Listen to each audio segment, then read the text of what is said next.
Kamu pernah gak sih ngerasa udah semangat buat produk digital, entah itu ebook, entah itu kursus online, bahkan template, pas udah rilis itu masih sepi banget. Kayak gak ada yang beli, gak ada yang nanya, gak ada yang komentar. Padahal kamu udah capek banget ngerjainnya kan? Bergadang, ngerjain desain, nulis caption, bikin landing page, semuanya udah kamu lakuin sendiri, tapi pas upload, hasilnya malah nihil. Dan di titik itu kamu mulai mikir, emang ideku gak bagus ya? Atau mungkin orang-orang gak butuh produk ini. Padahal masalahnya itu bukan idemu, tapi cara ngetesnya. Kamu belum tahu apakah idemu bakal laku atau enggak sebelum kamu buang waktu untuk bikin. Dan banyak orang pikir validasi ide itu cuma untuk startup besar yang punya tim marketing, riset data, bahkan survei pelanggan. Padahal justru buat kita yang mulai dari kecil, yang mulai dari nol, bahkan modalnya itu terbatas, validasi itu penting banget. Karena percuma biarpun produknya keren tapi nggak ada yang beli,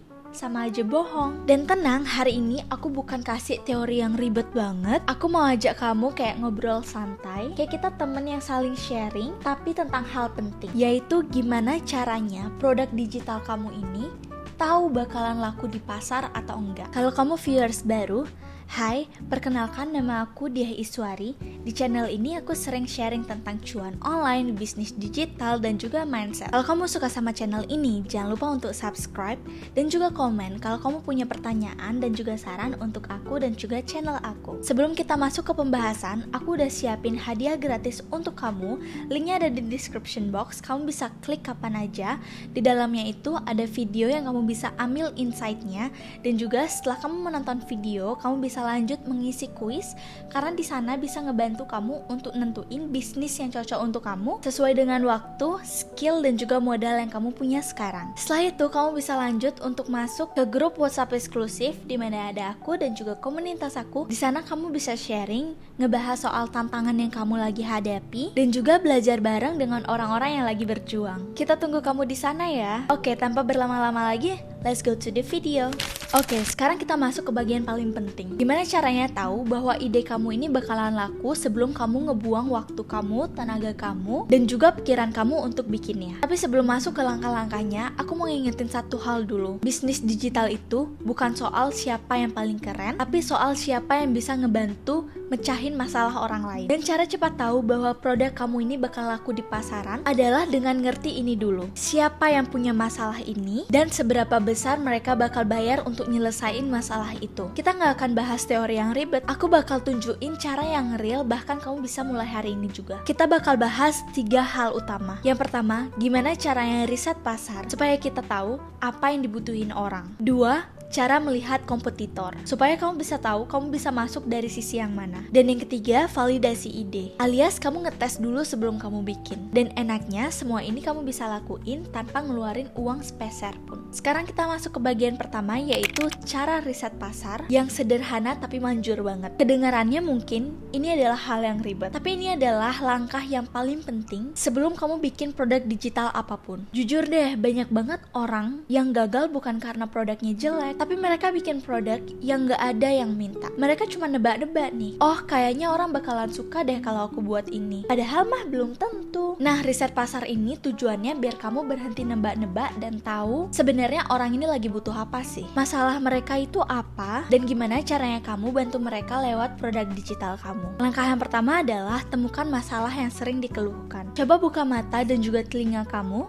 bisa mulai riset dari hal-hal yang sering kamu lihat di sekitar kamu. Misalnya kamu pengen jual produk digital, gimana caranya belajar bahasa Inggris. Daripada langsung buat ebook, coba deh lihat orang-orang ngomongin apa di TikTok atau di Twitter, bahkan di YouTube comment section. Ketik aja kolom search cara belajar bahasa Inggris atau belajar grammar susah. Nanti kamu lihat ratusan orang komen di kolom komentar, dan di situ kamu lihat orang kesulitannya di bagian mana. Mungkin kamu bakal nemu orang yang bilang, aku bisa paham grammar tapi susah ngomong, atau aku nggak punya waktu untuk kursus. Nah, 2 kalimat ini aja udah emas banget buat kamu. Karena di situ ada masalah yang bisa kamu selesaikan dengan produk digitalmu. Jadi riset pasar itu nggak perlu pakai tools yang mahal. Kadang cukup banget untuk dengerin curhatan orang-orang di internet. Langkah yang kedua adalah gunakan platform untuk melihat data yang real. Sekarang kalau kamu mau sedikit lebih dalam, kamu bisa pakai data dari platform yang gratis. Contohnya TikTok search bar. Ketik topik kamu dan lihat video mana yang viral. Kalau video yang ngomongin masalah itu banyak viewsnya, berarti banyak orang peduli. Yang kedua adalah Reddit dan Quora. Ini adalah platform untuk orang-orang tanya masalah mereka. Yang ketiga adalah Google Suggest dan Keyword Tools. Ketik kata kunci dan kamu bisa langsung lihat pertanyaan apa yang sering muncul. Misalnya kamu ketik cara jualan online di Google, terus muncul saran kayak cara jualan online tanpa modal atau cara jualan online bagi pemula. Nah, itu tanda-tanda topik yang sering dicari orang. Dan ini bisa banget kamu jadiin topik di produk digital kamu. Langkah yang ketiga adalah pahami target kamu. Sekarang setelah kamu tahu masalahnya, kamu harus ngerti siapa yang punya masalah itu. Karena gak semua orang punya masalah yang sama dan gak semua orang mau bayar yang sama. Coba bayangin kamu jualan template CV digital, targetnya siapa? Mahasiswa yang mau lamar kerja atau orang yang udah kerja tapi mau pindahan? Kalau kamu udah tahu targetnya, kamu bisa pilih bahasa yang tepat, gaya desain yang sesuai, bahkan harga yang cocok. Kuncinya di sini bukan buat produk yang paling keren, tapi buat produk yang paling dibutuhkan orang. Langkah yang keempat adalah cek apakah mereka mau bayar. Ini di bagian yang paling penting banget. Kamu udah tahu masalahnya, kamu udah tahu targetnya. Sekarang kamu perlu tahu nih, apakah mereka bakal bayar untuk solusi itu? Salah satu cara paling simple, lihat apakah mereka udah beli hal yang serupa atau belum. Contohnya, kamu pengen jual kursus desain Canva. Kamu cari di TikTok atau Instagram, ada nggak orang yang jual hal yang serupa? Kalau udah ada dan laku, berarti pasarnya udah ada. Jangan takut kalau udah ada yang jual, justru itu pertanda yang bagus. Artinya pasarnya itu nyata. Tinggal kamu cari gimana caranya produk kamu itu terlihat beda, lebih personal, lebih praktis, bahkan lebih murah. Langkah yang kelima adalah tanya langsung. Kadang cara yang terbaik untuk riset adalah tanya langsung ke orangnya. Kamu bisa bikin story Instagram kayak polling atau bahkan Google Form. Kalau ada yang balas atau isi, berarti kamu udah punya calon pembeli yang potensial. Nanti kita bahas lebih dalam lagi di bagian selanjutnya. Dan percayalah, insight yang paling jujur itu sering datang dari obrolan yang sederhana. Nah, tadi aku udah ngejelasin gimana langkah-langkah untuk riset pasar. Sekarang kita masuk ke tahap selanjutnya, yaitu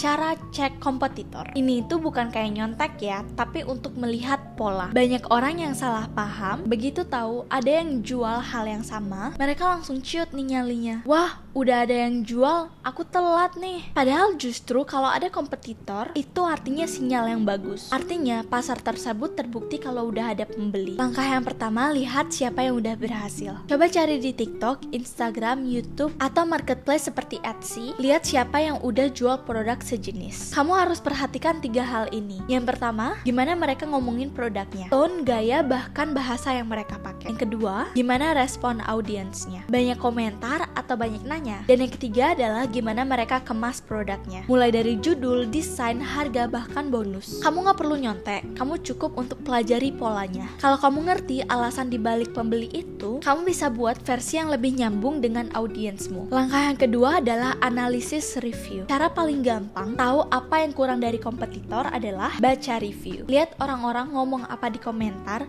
di ulasan, atau testimoni. Kalau banyak yang bilang, ini bagus tapi kurang contoh, berarti kamu bisa buat versi yang lebih banyak contohnya. Kalau mereka bilang isinya terlalu panjang, kamu bisa bikin versi yang lebih singkat dan juga to the point. Ini strategi yang sering dilakukan digital creator sukses. Bukan meniru, tapi melengkapi kekurangan yang ada. Langkah yang ketiga adalah lihat gaya komunikasi. Kadang produk bisa sama, tapi cara ngomongnya beda dan juga hasil yang beda. Kamu bisa jual hal yang mirip banget, tapi dengan tone yang lebih personal, lebih lucu, atau lebih hangat. Misalnya kalau kamu ngejual ebook cara membuat portofolio, kompetitor kamu mungkin menggunakan gaya yang formal, tapi kamu bisa membuat pendekatan yang lebih relevan dan juga lebih santai buat anak muda. Jadi orang beli bukan semata-mata suka sama produknya, tapi mereka juga suka cara kamu berbicara. Langkah yang keempat adalah amati harga dan juga penawaran. Bukan untuk bersaing siapa harganya lebih murah, tapi biar kamu tahu positioning di pasar itu kayak gimana. Kalau rata-rata harga ebook itu 49.000, kamu bisa ngejual dengan harga 99.000 dengan memberikan bonus video. Intinya jangan asal ikutan harga orang. Pahami dulu value produk kamu dan buat penawaran yang rasanya berbeda. Aku udah ngejelasin gimana langkah-langkah riset pasar dan juga langkah-langkah untuk mengecek kompetitor. Sekarang kita masuk gimana caranya tahu